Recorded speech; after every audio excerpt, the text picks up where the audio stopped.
Yo, what is up YouTube, and welcome back to another video. And as you guys see in the title, today I'm going to be going over 10 hacks that will make you instantly better at NBA 2K25. And I know I promised you guys an upload on Wednesday and I did not deliver, so in order to combat that, I'm going to bring you guys with a double upload and bring you guys another upload tomorrow. Now with that being said, I'm going to try and keep this video to like 10 tips under 10 minutes, so let's get straight on into it.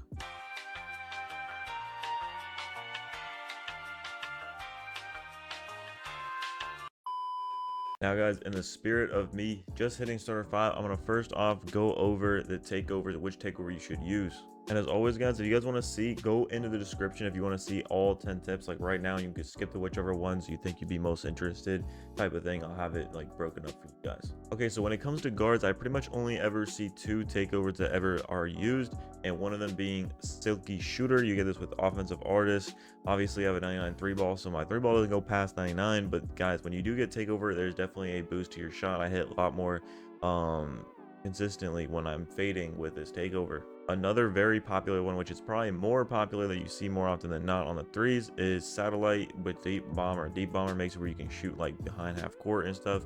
I'm personally not the biggest fan because it does change up the timing of your shot like a little bit, and I just miss a whole lot more with takeover than without it. So I kind of just like to avoid it. So if you guys could get the timing down, then definitely, I mean, could definitely be a viable option, which most people like to use. But I think the way the meta is and how fading is, it's absolutely broken. I do think silky shooter is like favorable. Now next, I'm going to talk about the shot timing. So a lot of you guys, if you guys are watching me, I'm hoping you guys play stage, or at least I'm assuming you guys play stage. Your shot timing is automatically set to high risk. But what about your layup timing? I have my layup timing set to high risk reward. Yes, this could make it where you will blow wide open layups if you're not paying attention. Like if you know how to time your layup, then you'll make every single layup. And if you have high risk on, you could make absolutely ridiculously smothered layups if you do time them correctly. If you guys like play the game enough, you guys can like kind of feel when you're supposed to let it go, and you could definitely make a lot of layups you have no business making. Whereas if you had real player percent, yeah, you'd never miss an open layup, but you'd also never make a smothered layup. So there's that.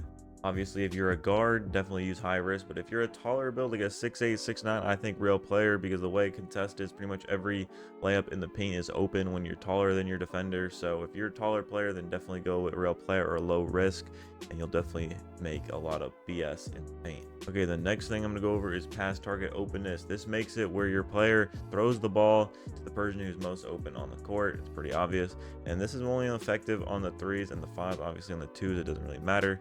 But guys, I like 65. 65 makes it where at most of the time it'll override my left stick if someone is more open than someone else. But also you can still use the left stick to aim your passes. But more often than not, I'm using the icons. It isn't really a huge thing. It's probably more for players that don't have very like good IQ and they just want the game to make reads for them. Okay, the next thing I want to talk about is bailout. You guys see I have 85 PA.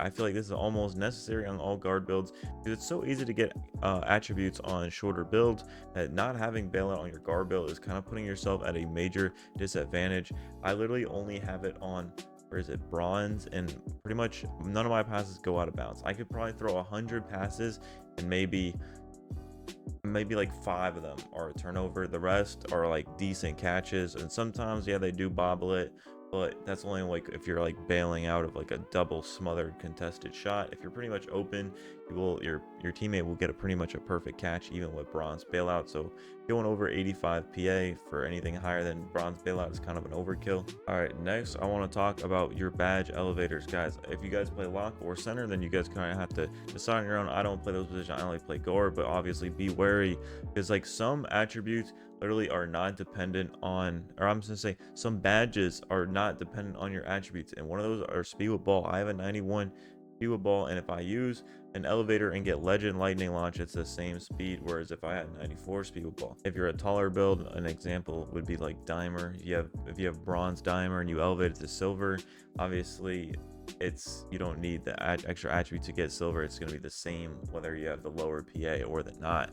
Unfortunately, 2K is absolutely terrible how they go about this. You have to re-unlock it every season. So at the start of every season, my player is going to be moving like a slug, and I'm just going to have to deal with it until I hit level 30. As for the tier 2 elevator, you guys see I have 60 D boards. That makes I get bronze, rebound chaser, and guys, I can't tell you how many extra like stops having this silver rebound chaser gets me. Like, my player will dog out even centers. I will get the rebound over a lockdown every single time. Sometimes I'm even able to snag over centers with this bronze rebound chaser coming off the corner. Now, everybody knows, of course, you can buy jump shot boost. You should be buying it for every single game mode. I don't even care if you're in the park. You should be buying jump shot boost. But guys, Gatorade boost does not only apply to guards. I know a lot of guards will only run this yellow Gatorade so they get the extra Gatorade bar. But if you guys aren't a center or a lock, I definitely think you should be buying this as well. I see a lot of lockdowns getting caught out because they run out of stam. They can't chase the guard for much longer. Centers can't get a rebound because they don't have enough stamina. Guys, if you're playing in the anti-up stage, proving grounds, whatever, you should be running double Gatorade. You shouldn't ever be running out of stamina, especially if you're on a center or a lockdown. Now, if you're a guard and you're playing on a high core like a 2.5, 5K, or a 10K, you should definitely be buying muscle milk. This makes it where your player doesn't run out of stamina as fast. You guys can dribble for a lot longer, run for a lot longer, and your shots will not slow down as much, because when you have more stamina, you guys know your shot doesn't slow down as much. So guys, if you guys watch me on stream, I pretty much always have muscle milk and thirst quencher, and that's because obviously I don't play any court lower than 2.5, because then I'm not really gonna make VC if I'm playing the low courts and buying all these Gatorades and boosts. So yeah, definitely recommend buying the muscle milk. A lot of people don't talk about it, but it's definitely a game changer. I'd even go as far to say muscle milk is better than thirst quencher. I'd rather have 1 bar in muscle milk than have 2 bars and not have muscle milk, I think. Now, here's some advice I should even adhere to myself. It's better to not play the game than to play with a bad team, because you're not gonna have fun and you're not gonna win. So obviously, guys, find teammates that they complement your playstyle. Like, the thought of playing with an inside absolutely angers me. I can't do it because I'm just playing with an absolute dud, just blank weight, sitting paint, doing nothing for his team on offense, and I had to carry all the weight on my shoulders. I'd rather play with a popper. But that's just me. I like to pass the ball, or like dunk the ball, and you need a popper in order to do that. But some guys like to shoot every single play, and they could definitely play with an inside. I'm just not one of those people. Now, if you guys are struggling to find teams, guys, make sure you drop me a follow on Twitter, and also DM me, tell me, go add me to the chat, because I want to make a group chat that has a whole bunch of people in it that are looking to play together type of thing. So I definitely want to make one of those. So if you guys are interested in that, definitely follow me on Twitter and DM me, say, yo, add me to chat. That's all you gotta say, and I got you. I'll be making a chat soon. Because the guys you find off looking for group hosts, the guys you find walking around in the stage, they're teamless for a reason. That's all I'm saying, bro.